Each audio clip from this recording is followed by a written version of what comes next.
Olá a todos, eu sou Lucas Anzolin e hoje eu vou compartilhar com vocês uma reflexão a respeito do Evangelho segundo o Espiritismo, do capítulo 1, Instruções dos Espíritos, o item 9, que fala da nova era.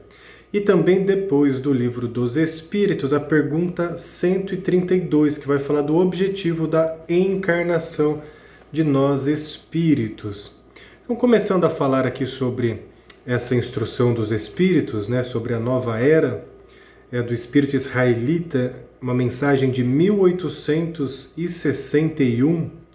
Ele discorre aqui nesse texto, né, começando desde lá da época de Moisés, né, trazendo o conceito do Deus único, que Moisés foi realmente um enviado de Deus, levando essa missão para o povo hebreu de trazer essa mensagem do Deus único para esse povo, mas não só para esse povo, assim como também para os povos pagãos e para todos aqueles outros que nem sequer tinham uma certa noção de Deus ou de uma certa noção de religiosidade no sentido mais apurado da sua filosofia, né, do seu conceito ali, da sua realmente forma prática de viver, né? Hoje nós temos esse conceito muito mais refinado, mais adaptado. Naquele tempo era um outro contexto, né? Um pequeno grupo de pessoas que detinham uma parcela grandiosa do conhecimento, enquanto os outros, né, ficavam à margem, e à margem literalmente, né, muitas vezes colocado a par da sociedade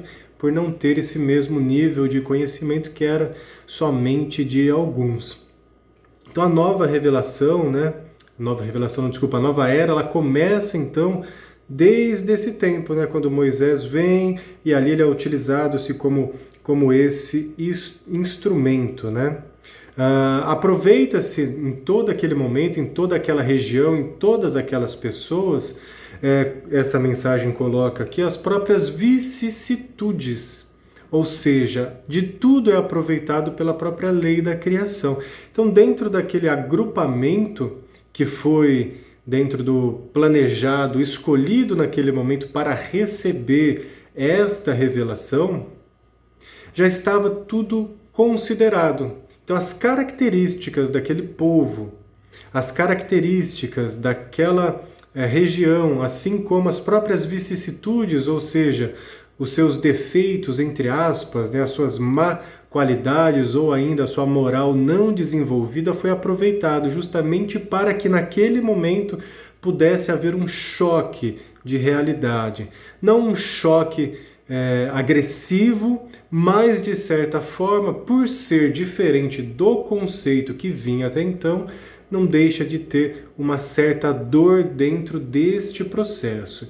Tanto que nós vemos até hoje, pela história, que muitos locais aonde a religião ou o conceito religioso foi colocado, tendo uma oportunidade de mostrar um ponto de vista diferente, acabaram, e algumas ainda até hoje continuam, entrando em conflitos pela própria religião, ou entrando em conflitos pela verdade divina, né? Como se fossem detentores de uma verdade única e absoluta, e com isso rivalizam com os seus próprios irmãos de jornada, que somos todos nós, né? Ainda assim, né, mais para frente um pouquinho, dentro da reflexão, nós vamos entender que, né, esses movimentos de revolta, esses movimentos de discussão, esses movimentos de dor, eles também têm um propósito dentro desse planejamento. Claro que nós podemos escolher os caminhos a se seguir e principalmente pautar as nossas ações pela moral que depois Jesus veio e nos colocou com muito amor e carinho, que é amar ao próximo como a si mesmo, amar a Deus sobre todas as coisas e fazer a caridade, que é um resumo de tudo isso. Mas ainda assim, dentro dessa reflexão se coloca que esses movimentos atraem a atenção das pessoas. E quando eles atraem a atenção, eles geram o quê? Debate, conversa. E a partir desse ponto tem-se então a oportunidade de seguir adiante de uma forma mais sublime. Então Moisés, quando ele vem, ele traz algo muito importante para a época. Ele traz ali a revelação dos 10 mandamentos, que se nós formos, né, analisar os 10 mandamentos nos dias de hoje, eles são extremamente válidos, né? São regrinhas básicas de convivência, mas que faz uma total diferença numa sociedade, principalmente numa sociedade grande. Digamos que hoje nós temos não algo exatamente igual, mas parecido com a própria legislação, né? Vamos pegar a nossa legislação humana, terrena, e comparar com essa legislação divina, né? Só uma comparação para a gente entender. Então, naquela época, os 10 mandamentos, ele surge justamente para isso, né? Ainda com um conceito e com um peso da punição muito maior, mas que para aquele povo, naquela época, naquele momento, isso era adequado. Hoje nós vemos que não é mais tão adequado assim, mas respeitamos e sabemos que faz parte. Porém, a gente pode fazer essa comparação, né? Então, lá nós tínhamos os 10 mandamentos como sendo essa legislação ou um manual de convivência, e hoje nós temos a nossa legislação, né, a nível humano. Claro que as leis divinas e morais, elas são atemporais e transcendem a própria legislação humana pelo aquilo que a doutrina dos espíritos nos traz, porque essa realmente é a verdadeira lei, são as leis de Deus, as leis da natureza, as leis morais. E esse anúncio ele começa então com a nova era lá em Moisés, né? Até para adequar a outra terminologia, a gente poderia colocar o conceito das revelações. Então, a primeira revelação, a segunda revelação e a terceira revelação. Ele vai aqui seguindo desde lá de Moisés, chegando até o Cristo, né, Jesus, trazendo ali então o que Jesus agregou na nova era, nesse novo momento, ou na boa nova, trazendo ali então o seu conceito moral de uma forma muito mais sublime, de uma forma realmente dando essa proposta, dando essa provocação na época de regenerar, de transformar, de renovação. Tanto que a passagem de Jesus aqui na Terra, ela é toda cercada pelo simbolismo da renovação. Tanto a sua própria história que nós temos, como a história mais aceita em todos os lugares e pela maioria das religiões. Jesus é um exemplo da renovação desde o seu nascimento até mesmo no ato da sua morte e posteriormente depois, quando Jesus reaparece em espírito para aqueles que ainda ali continuavam a proferir a sua fé. Então Jesus ele traz o conceito do amor ao próximo, da caridade, ele dá ali já uma modificação nas leis que Moisés trouxe, né? Que faz parte desse processo da nova era. Ele começa a colocar os mesmos princípios, muito mais através do amor, da caridade, da ajuda ao próximo, levando essa bandeira para frente, levando a mensagem para frente, né? E no sentido ali, até que ele coloca em algumas passagens, né? Se alguém não ouvir o que você está falando, não te der moradia, sacode o pé, vai embora para outro lugar e continua a levar a mensagem para frente, né? A mensagem precisa continuar. E aí, por fim, né, é chegado então os nossos dias, né, os nossos tempos atuais, e aí surge o Espiritismo. O Espiritismo, ou a própria terceira revelação, aqui é colocado também como aquele que irá concluir a nova era. Então temos lá Moisés, onde ele abriu as portas, onde ele abriu os caminhos dessa nova era. Jesus, que continuou essa obra, dando esse conceito renovado, com uma moral muito mais carinhosa, digamos assim. Aí surge posteriormente o Espiritismo dentro aqui dessa mensagem para concluir a missão de estabelecer a nova era aqui no orbe terrestre. Eu gosto sempre de olhar, né, quando se fala em Espiritismo, sendo a terceira revelação, tendo essa missão, eu gosto de olhar como o conceito que o Espiritismo traz, né, para que nós não deixemos ninguém de fora desse processo evolutivo, senão ficaria algo do tipo assim: se você não for espírita, você não estará na nova era, né? Se você não for espírita, você não entrará no reino dos céus, e a gente cai em alguns equívocos que já foram feitos anteriormente e geraram muita briga, muita morte, muita exclusão. Então, quando a gente olha para o Espiritismo e o entende como sendo o cristianismo redivivo, ou seja, quando ele traz as práticas de Jesus de volta, atualizadas ao novo tempo e descortinando ali o véu do saber para todas as pessoas que quiserem, a gente trabalha então nesse conceito para que realmente todos, independente da nomenclatura religiosa, espírita ou não, estejam nesse caminho da nova era. E aí fica muito mais abrangente essa realmente missão, não só do Espiritismo, mas desse conteúdo que hoje chega para todas as pessoas, de todas as formas possíveis, com diversos nomes diferentes. Quando a gente dá um passo para trás, né, e faz aquela avaliação da maioria das religiões, da maioria dos conceitos que nos trazem questões morais, filosóficas, quando a gente dá esse passinho para trás e olha de fora, nós conseguimos perceber os pontos que há em comum dentre todos eles. E aí nós podemos até afirmar que todas essas filosofias, todas as religiões falam da mesma coisa, falam do mesmo propósito, mas de formas e com nomes diferentes.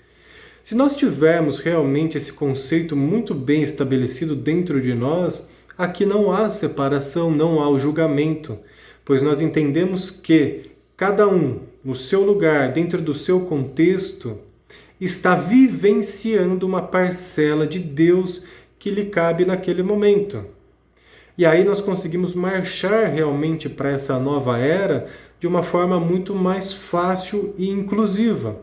Principalmente mais fácil para nós mesmos, que vamos conseguir, inclusive, aprender mais com os nossos irmãos que podem estar dentro do conceito espírita, sendo muito mais espíritas do que nós mesmos, às vezes, que consideramos a nomenclatura como sendo a nossa bandeira religiosa, mais do que as nossas próprias ações. Então, as atitudes e ações valem muito mais do que a nomenclatura espírita, evangélica, católica, budista. Isso são nomes que facilitam a nossa estrada, são nomes que facilitam o nosso aprendizado.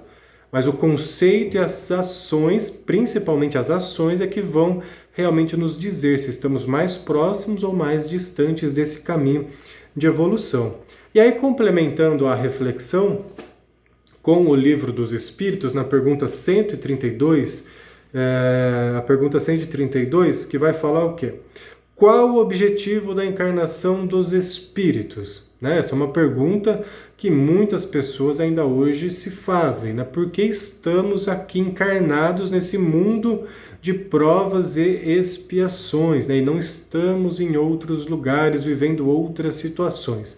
E aí a resposta ela vem sempre, como eu gosto muito do Livro dos Espíritos, clara e objetiva.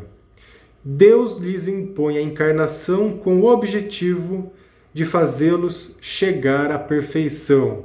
Ou seja, a encarnação é um meio, ela é uma ferramenta, ela é uma oportunidade de chegarmos à perfeição ou de chegarmos àquilo que Deus já é, de redescobrir esse Deus que nós temos. Então a encarnação ou a reencarnação nos faz alcançar esse processo da perfeição.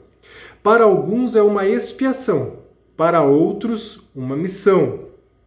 Todavia, para alcançarem essa perfeição, devem suportar todas as vicissitudes da existência.